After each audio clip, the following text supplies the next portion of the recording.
So hello दोस्तों, कैसे हैं आप सब। उम्मीद है कि आप सब ठीक होंगे। तो आप सबका स्वागत है सुपरवर्स चैनल के एक और वीडियो में।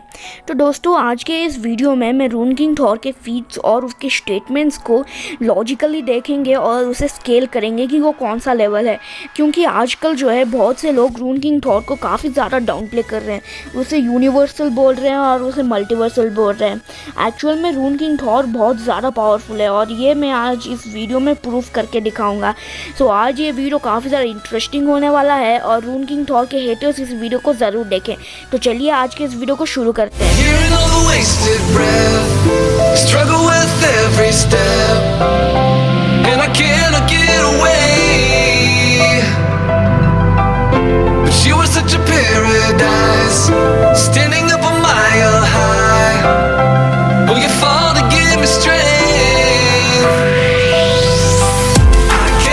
सो रून किंग थॉर बेसिकली थॉर का ही एक वर्जन है और इस वीडियो में मैं उसकी ओरिजिन को नहीं बताने वाला, क्योंकि उसकी ओरिजिन तो हर कोई बताता है। सो रून किंग थॉर के सबसे बेस्ट फीट थी जो है those who sit above in shadows और यग्द्रासिल दोनों को ही डिस्ट्रॉय कर देना, वो भी अपने एक ही अटैक से। एक्चुअली देखा जाए तो रून किंग थॉर ने जो है those who sit above shadows को डायरेक्टली डिफीट तो नहीं किया था, पर उसने टैपेस्ट्री ऑफ फेट को डिस्ट्रॉय किया था, जो उस वक्त जो है रैग्नारॉक साइकिल और जो है दोज हू सिट अबव से कनेक्टेड है। बेसिकली रैग्नारॉक एक एंडलेस साइकिल है जो एसगार्डियंस के डेथ और रीबर्थ पे चलती है, और जब एसगार्डियंस की डेथ हो जाती है तो एसगार्डियंस के नरेटिव जो है टैपेस्ट्री ऑफ फेट के द्वारा हाउस ऑफ फायरिया को सप्लाई होते हैं, जहाँ पर those who sit above in shadows वहाँ से उस नरेटिव्स के ऊपर फीड करते हैं।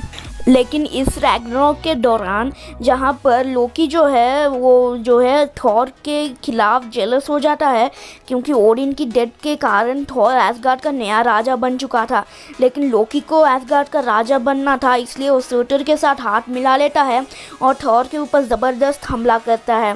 जिस हमले में थॉर का हथौड़ा मियोनी टूट जाता है, उसके कई साथी मारे जाते हैं और हद तो तब हो जाती है जब उसका भाई बॉल्डर की भी डेथ हो जाती है, जिस कारण से थॉर को ये रियलाइज़ होता है कि ये रैग्नारॉक साइकिल है और इसे ओडिन भी नहीं रोक पाए थे, इसलिए उसे ओडिन से भी सुपीरियर पावर की ज़रूरत है इसे रोकने के लिए। इसलिए वो बेटा रेबिल को कुछ वक्त के लिए एसगार्ड का राजा बना के ओडिन के रास्ते पे निकल पड़ता है और उसे गाइड करती है ओडिन फोर्स की लिविंग एम्बॉडीमेंट, जो कि एक बच्चे के रूप में आई थी। ओडिन फोर्स की एम्बॉडीमेंट बोलती है कि उसने जानबूझ के रून किंग थॉर को ओड को भेजा था ताकि थॉर जो है those who sit above shadows के नजर से बचा रहे, और वो ओडिन फोर्स उसे गाइड करती है, उसे जो है यग्द्रासिल के पास ले जाती हैं, जहाँ पर थॉर वेल ऑफ मिमीर के पास जाके अपने दोनों आँख को सैक्रिफाइस कर देता है, जिसके बाद ये वेल ऑफ मिमीर के पानी को पी लेता है। और जब ये वेल ऑफ मिमीर के पानी को पी लेता है तो भी इसे जो है अपने बाकी इटरेशंस यानी कि इटर्निटी के हर एक इटरेशन के साथ थॉर का नया वर्जन आता है, उसे अपने पिछले इटरेशंस की जो नॉलेज है वो अपने आप को मिल जाती है और वो जान लेता है कि ये सब those who sit above in shadows कर रहे हैं, लेकिन उसे और सुपीरियर नॉलेज और पावर की ज़रूरत थी, इसलिए वो वर्ल्ड ट्री से अपने आप को हंग कर देता है। जिसके बाद उसे रून्स का मैजिक मिलता है जो कॉस्मिक आर्किटेक्ट्स और गनगिनैप के नथिंगनेस इन सभी के बियॉन्ड देख चुका था। और गनगिनैप जो है वो बेसिकली एक एसगार्डियन टर्म है जो वाइड मल्टीवर्स के बाहर के वॉइड को डिस्क्राइब करता है, और जो मल्टीवर्स का बाहर का वॉइड वो ऑब्वियसली ओब्लिवियन है, और वो वही जगह है जहाँ से बियॉन्डर्स आए थे। लेकिन इस प्रोसेस के कारण इनडायरेक्टली थॉर की डेथ हो जाती है, और जब वो हेला की रेलम में पहुँचता है तब हेला जो है वो थॉर के पास आती है, लेकिन थॉर ओडिन फोर्स के सोल को समन कर लेता है, जिसके बाद ओडिन का सोल उसे बचा लेता है और थॉर जो है those who sit above in shadows के रेलम में पहुंचता है, जहां पर वो those who sit above shadows से मिलता है और उन्हें वार्निंग देता है। वो बोलता है कि मेरे पास अब तुमसे भी सुपीरियर पावर आ चुकी है, और उन्हें चैलेंज करके वापस जो है एसगार्ड पे आता है, जहाँ पर उसका रीबॉर्न होता है, और इस बार उसके पास रून्स की मैजिक थी, जिस कारण से उसे रून किंग थॉर कहा जाता है। और मैंगॉक जैसे पावरफुल बीइंग्स भी रून किंग थॉर का कुछ नहीं बिगाड़ पाए। रून किंग थॉर अपने एक ही हाथ से मैंगॉक को रोक के अपने एक ही थॉट से उसे एग्जिस्टेंस से वाइप आउट कर देता है। और मैं बता दूं कि जो मैंगॉक है वो सभी एसगार्डियन से ज़्यादा पावरफुल है। और एसगार्डियंस जो है वो बेसिकली एक एसगार्ड पे रहते हैं जो स्पेस टाइम मॉर्टल कंप्रहेंशन और यहाँ तक कि डायमेंशंस के भी बियॉन्ड है। सो एसगार्ड ईजिली आउटर वर्सल है, क्योंकि जो बीइंग्स डायमेंशन से अनबाउंड होते हैं वो आउटर वर्सल होते हैं और एसगार्ड वो डायमेंशंस के बियॉन्ड है। और ओडिन की पावर्स जो है वो एसगार्ड से है, जिस कारण से ओडिन भी आउटर वर्सल है, क्योंकि एसगार्ड डायमेंशन से अनबाउंडेड है और ओडिन भी इसी कारण से डायमेंशन से अनबाउंडेड है। और थॉर की डिविनिटी जो कि एसगार्ड से रिलेटेड है वो भी डायमेंशंस को ट्रांसेंड करती है, जिस कारण से तुम समझ सकते हो कि एसगार्डियन गॉड जो है वो ह्यूमन कलेक्टिव अनकॉन्शियसनेस से बने हैं, जैसा कि हमें कॉमिक्स में कई बार देखने को मिल चुका है। और सभी एसगार्डियन गॉड्स बेसिकली जंगियन आर्टिटाइप्स पे बेस्ड है और आर्टिटाइप्स जो है वो कंसेप्ट्स के अबव होते हैं। और जैसे कि थॉर एक एलिमेंटल आर्टिटाइप थे वेदर, थंडर और स्टॉर्म का, उसी तरीके से लोकी जो है आर्टिटाइप थे शैडो, ईवल और भी कई चीज़ों का आर्टिटाइप है। और ये जंगियन आर्टिटाइप्स है जो कि नॉर्मल आर्टिटाइप्स के अबव होते हैं। और ये रहा आर्टिटाइप का डेफिनेशन। आर्टिटाइप बेसिकली ओरिजिनल मॉडल होता है जिससे बाकी कंसेप्ट्स और थिंग्स जो है चुराए जाते हैं। और जो एसगार्डियंस के ट्रू फॉर्म है, जैसे कि ट्रू फॉर्म ऑफ लोकी और ट्रू फॉर्म ऑफ थोरिन, इन दोनों की फाइट जो है वो हर एस्ट्रल प्लेन और हर मेटाफिजिकल प्लेन पे एक ही वक्त पे चल रही थी। और तुम देख सकते हो कि जब सर्टर का इटर्नल फ्लेम यग्ड्रासिल को जलाना शुरू कर देता है तब ओडिन ईजिली उस फ्लेम को नलिफाई कर देता है, जो पूरे मल्टीवर्स को जला के राख करने वाला होता है। ओडिन ने ईजिली सिल्वर सर्फर को हरा दिया था और इसने ईजिली क्या है थॉर को भी ओवर पावर कर दिया था। और सिल्वर सर्फर और गैलेक्टस और यहाँ तक कि थैनोस जैसे बीइंग्स भी ओडिन के सामने नहीं टिक पाए। ओडिन ने अपने एक ही अटैक से थैनोस को हरा दिया था। ओडिन कई गैलेक्सीज़ को शैटर कर चुका है और ओडिन ने ये भी स्टेटमेंट दी थी कि अगर वो चाहे तो वो पूरे यूनिवर्स को ओवरथ्रो कर सकता है।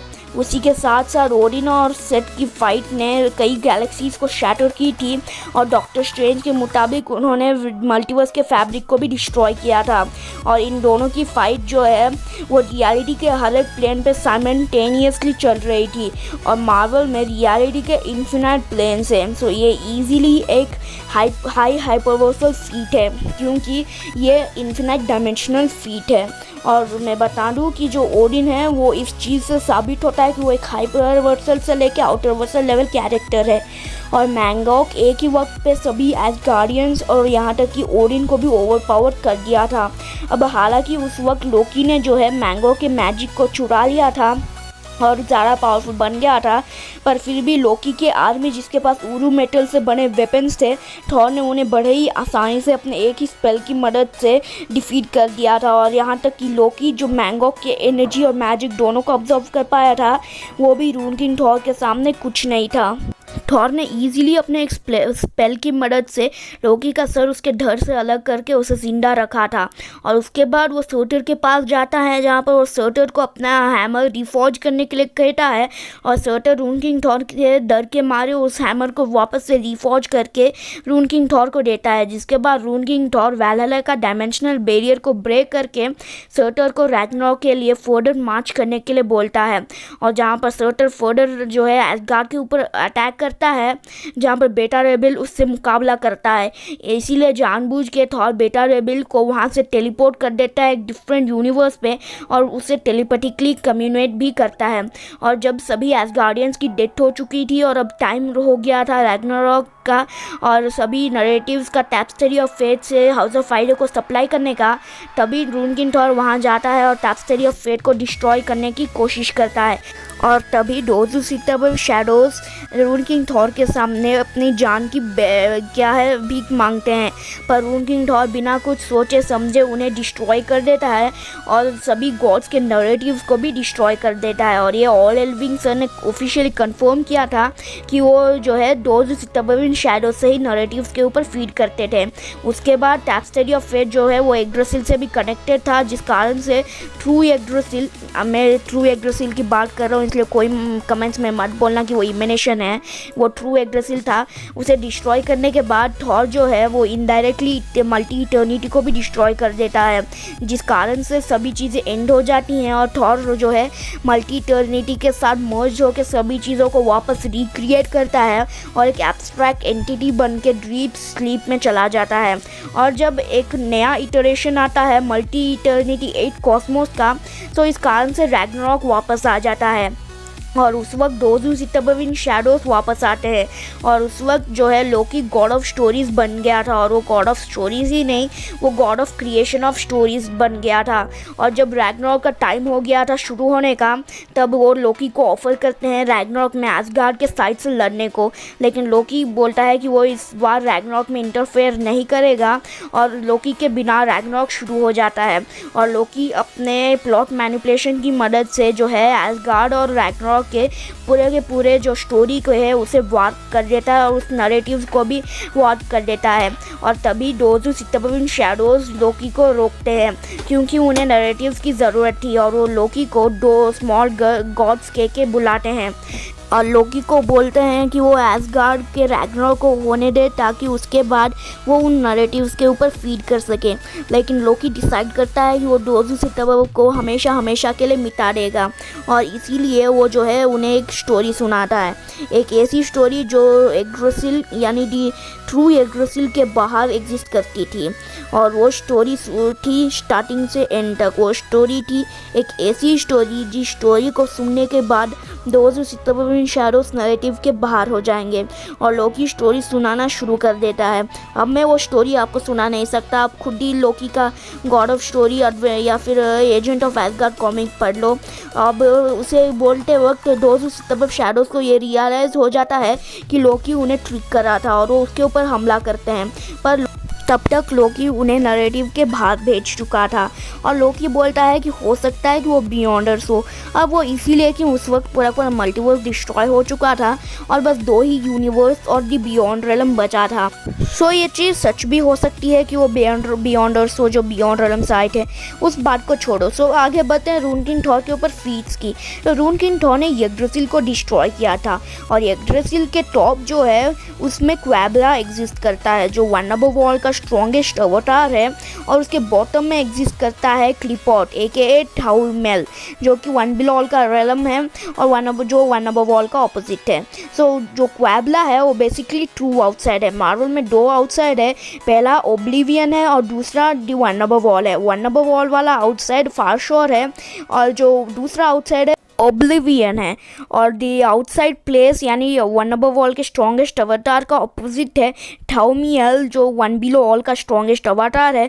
उसी तरीके से यग्drasil का ऑपोजिट है एंटी लाइफ ट्री। उसी के साथ साथ यग्drasil 10 इमेनेशन के साथ साथ इन्फिनाइट रेलम जो कि फुली फॉर्म्ड कॉम्प्लेक्स यूनिवर्सेस है।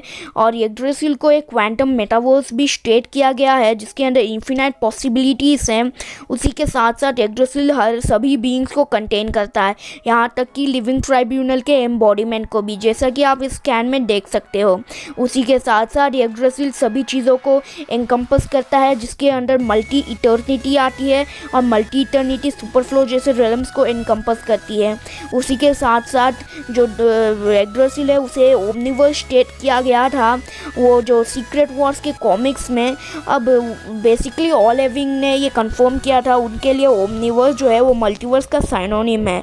लेकिन जो भी हो यग्drasil जो है मार्वल के सभी स्टोरीज़ को कंटेन करता है और उन्हीं में से एक स्टोरी में Odin king of all stories है। यग्drasil के इमेनेशंस हर यूनिवर्स में प्रेजेंट है और उसके फिजिकल मैनिफेस्टेशन रियलिटी के हर एक प्लेन में। यग्drasil स्पेस और टाइम को ट्रांसेंड करता है और उसके बाउंड्रीज तक रीच करके उसे एनकम्पस करता है।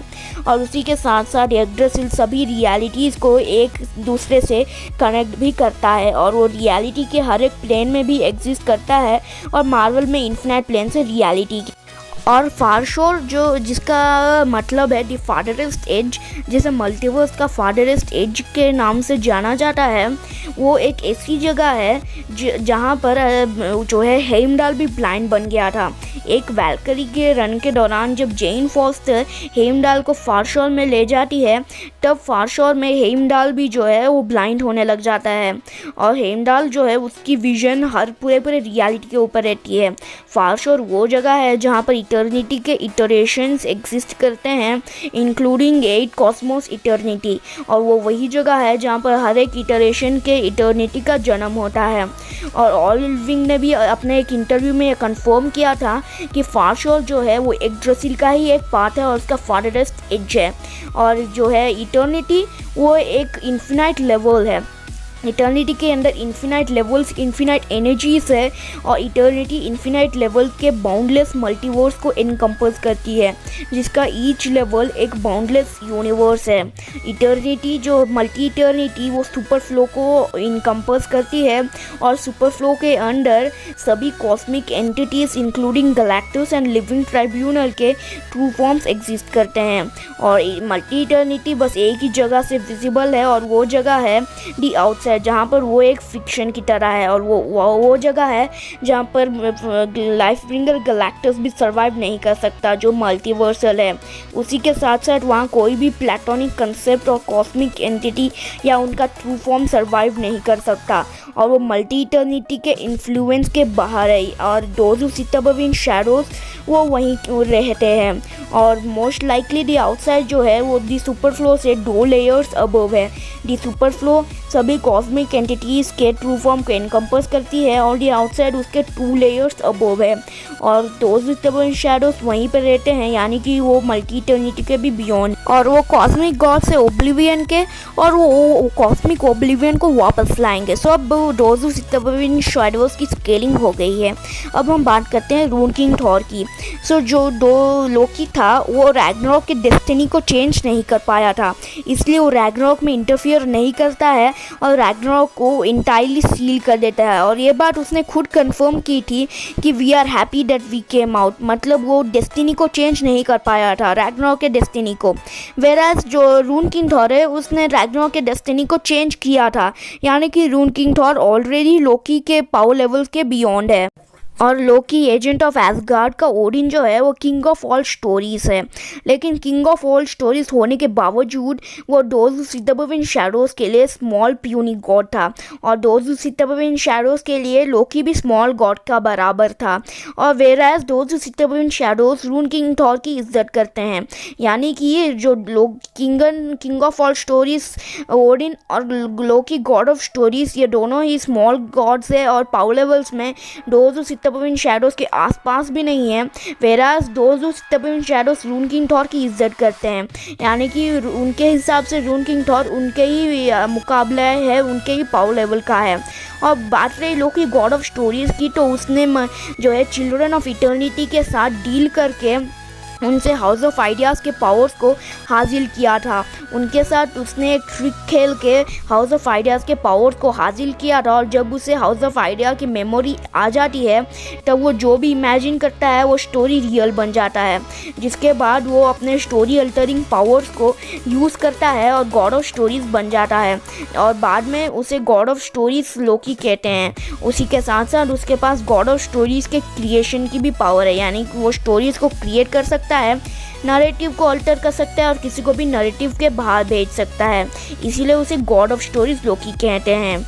और इसी कारण से वो जो है कॉमिक पैनल्स को ड्रॉ कर पाया था, एक कॉमिक पैनल से दूसरे कॉमिक पैनल में जा पाया था। सिंपली कहूँ तो वो हाउस ऑफ आइडिया को स्केल करता है, और हाउस ऑफ आइडिया जो है मार्वल का बर्थ प्लेस है, वो जगह है जहाँ पर मार्वल का क्रिएशन हुआ था, और वो मार्वल के पेज के भी बियॉन्ड है, इसीलिए विजन को मार्वल के पेज से अनड्रॉ होना पड़ा था ताकि वो जो है हाउस ऑफ आइडिया में पहुंच सके।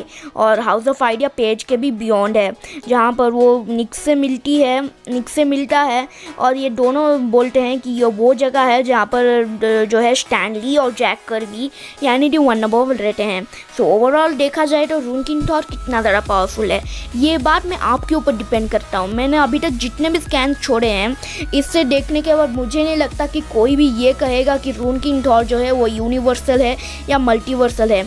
मेरे हिसाब से रून किंग थॉर एक हाई आउटर वर्सल कैरेक्टर है और वांग करूँ तो मैं उसे बाउंडलेस भी कर सकता हूँ। रून किंग थॉर ने यग्द्रासिल को डिस्ट्रॉय किया जो कि इटर्निटी के इटरेशंस के अबव है और उन्हें इनकम्पस करता है। उसी के साथ साथ उसने those who stub in shadows को डिफीट किया जो हाउस ऑफ आइडिया के लेवल के थे, और लोकी गॉड ऑफ स्टोरीज जो कि हाउस ऑफ आइडिया लेवल का खुद था उन्हें स्मॉल गॉड्स कहते थे। और जो लोग रून किंग थॉर को यूनिवर्सल बोलते हैं, मैं बोल दूँ कि थॉर के दो वीकर वर्जन्स एरिक मेगास्ट्रॉन और एक और एसगार्डियन थॉर का ही एक वर्जन है, उन दोनों की फाइट ने एग्जिस्टेंस के हर एक प्लेन को जो है शैटर कर दिया था। और मार्वल में एग्जिस्टेंस और रियलिटी के इन्फिनाइट प्लेन्स है और ये ऑलरेडी एक इन्फिनाइट डायमेंशनल फीट यानी कि हाई हाइपरवर्सल फीट है। और जो एरिक मेगास्ट्रॉन है वो ट्रू थॉर का 1/10 है, और जो है हल्क है वो भी इन्फिनाइट डायमेंशंस को जो है मूव कर चुका है, यानी कि जो है वो भी एक इन्फिनाइट डायमेंशनल फीट है। और थॉर उसी हल्क को 1 घंटे तक मैच कर चुका है, और वो दी हल्क एंड दी थिंग जो कि एसगार्डियन हैमर से एम्पर्ड है उस वक्त, उन दोनों के साथ फाइट कर चुका है और उन दोनों को भी हरा चुका है। यानी कि उस वक्त जो है वो हल्क जो है वो और भी ज़्यादा पावर बूस्टेड था, और हल्क अपने नॉर्मल वर्जन में ही इन्फिनाइट डायमेंशंस को शैटर कर चुका है और उन्हें शेक कर चुका है जो हाई हाइपरवर्सल है। सो वो अपने इस वर्जन में और भी ज़्यादा पावरफुल हो गया होगा, जिस कारण से तुम्हें अंदाज़ा हो गया होगा कि बेस थॉर ही हाई हाइपरवर्सल से लेके आउटर वर्सल का है, और रून किंग थॉर इन्फिनाइट टाइम्स ज़्यादा पावरफुल है बेस थॉर से, जिस कारण से अब कोई भी ये नहीं कहेगा कि जो रून किंग थॉर है वो यूनिवर्सल है। So most likely Rune king Thor house of idea level का या फिर उसके अबव लेवल का होगा। सो कैसा लगा आपको मेरा आज का वीडियो? अगर अच्छा लगे तो लाइक कर देना, चैनल पे नए हो तो चैनल को सब्सक्राइब कर देना, और इस वीडियो को जितना हो सके उतना शेयर करना ताकि रून किंग थॉर की मिसकंसेप्शन दूर हो। और सॉरी मैं वीडियो लेट अपलोड करने के लिए मैं थोड़ा बिजी हो गया था। सो मैं मिलता हूँ आपसे मेरे दूसरे वीडियो में, तब तक के लिए stay tune, stay of and farewell.